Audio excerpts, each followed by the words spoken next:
Christian Agenda 26. If you desire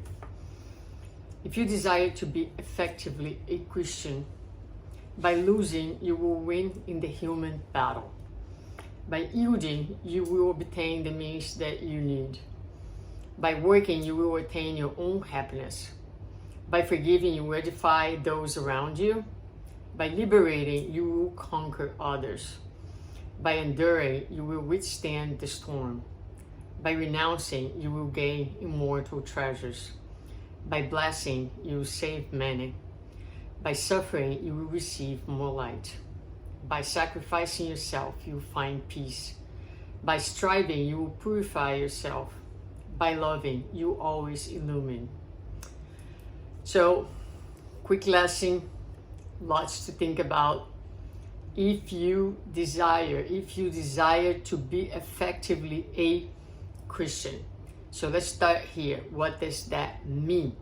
That means to follow a person. That means to embrace the principles, not only taught in words, but lived by that individual who spent a life of service and love to humanity, and who represents to us the highest connection, the most powerful, holy connection to the Creator, and someone who dive into the darkness of the world and left without ever being contaminated by it. On the contrary, his light is spread across, and today we have the hope that we have the perimeter that we have because he was here with us. So that's the message. That's how we think Christ, and that's also how we think about being a Christian, is to be committed to live the message, to deliver the message through our efforts.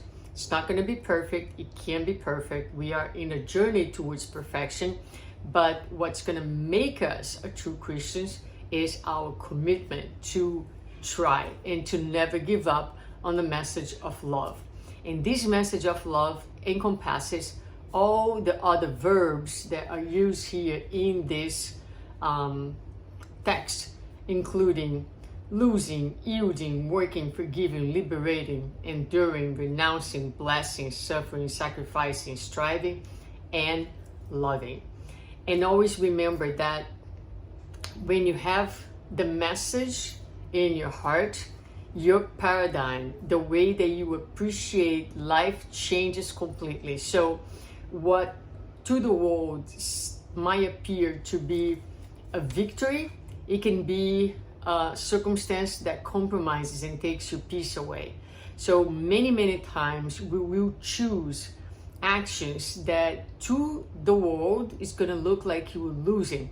You might be losing momentarily something material or even an argument or whatever that might be, but you are conquering something very special and everlasting, which is peace of consciousness, which is peace within, and with that, harmony, health, happiness.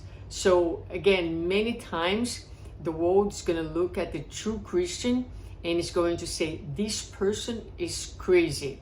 But what the world does not understand and appreciate is that you were being guided and you were living no longer according to the values of this world, but something much more enduring and everlasting, which is the values of the immortal being. So again, very briefly, here is the lesson for this week. Important verbs first to think about. Is it really important to win arguments all the time? Is it really important to be right all the time? Or is it more worth it in any way you can think of to be in peace? So a lot of times, many of the exercises that we'll be doing is letting go of our pride so that we can again find peace within.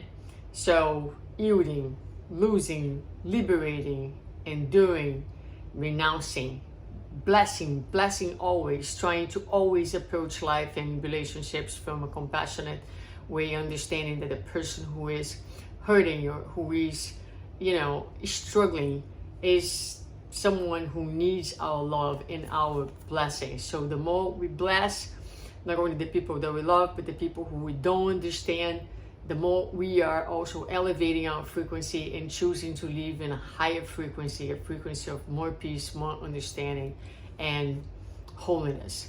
So think about those. It's not easy, it's not going to be perfect, but the idea, the journey is precisely that, is an exercise, and requires discipline, and requires above all perseverance, but most of all certainty, faith, trust that this is the way.